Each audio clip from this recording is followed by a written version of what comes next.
Hey everyone. This little clip on how to build raised gardens, raised bed for organic gardening. It's really best to watch it in high definition and full screen. Here you can see the final garden area. It's all fenced in. The first thing I did was to try to locate a good spot for early morning sun and diminished afternoon sun when it's the hottest. So I found a spot. Okay, now on this one you can see the high quality of redwood that I got. See, some key components is that you want a lot of heartwood. You don't just want sapwood, and it's cheaper. Sapwood's cheaper, but it rots. So whether it's cedar or redwood, you need to get some heartwood. The more, the better. The other thing I used were ceramic coated nails so it doesn't stain the redwood or cedar if you use that.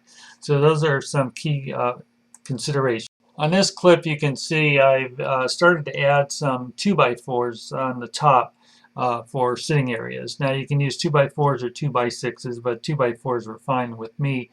The other thing is you can either bevel the corners or just butt them up, and I chose to butt them. All of this wood is rough cut. It's a little beefier, a little bulkier that way. Doesn't bow out.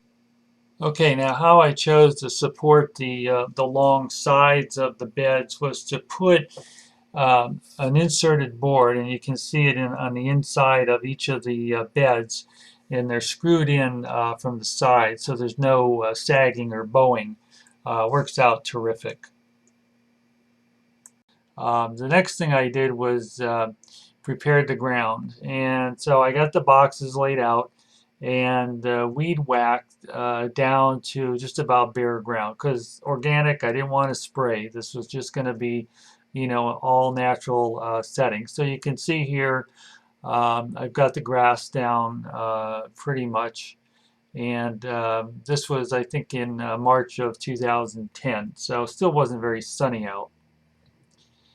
Now, we did two things at the same time, well, three. We did plant one of the boxes and have a hoop over it, so we got that going. And then putting in the fence while starting to lay down the ground cloth. So, just trying to figure out where the gate was going to be, how wide it was going to be. And we came up with a front to back entrance with our wider wheelbarrow.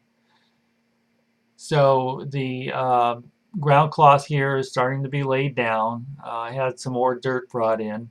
But again, it's trying to figure out location. That's the key.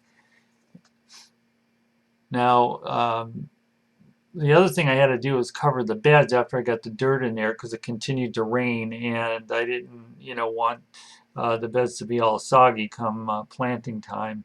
Got the front posts in. Here you can see I have all the posts in and the back gate. Now the gate's cedar, so it's a combination of the redwood for the beds and then cedar for other things.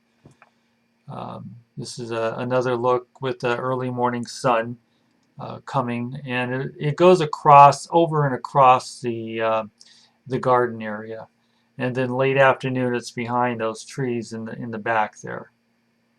Here's a look from down by the back gate. But it's important to try to keep everything as natural as possible. We have cedar shaving, or excuse me, hemlock mulch on top of ground cloth. And so the weeds are just non-existent. Here's the finished product, adding a little pottage drip irrigation up there on the top of the fence just to soften the look a little bit so that it fits into the environment. Now you may wonder why the fence. Well, in our area we have not only deer but elk, so it was extremely important. The rabbits, there's none up in this area. That may be because of the road. Squirrels kind of dig in there once in a while, but anyway, thanks for watching. See you later.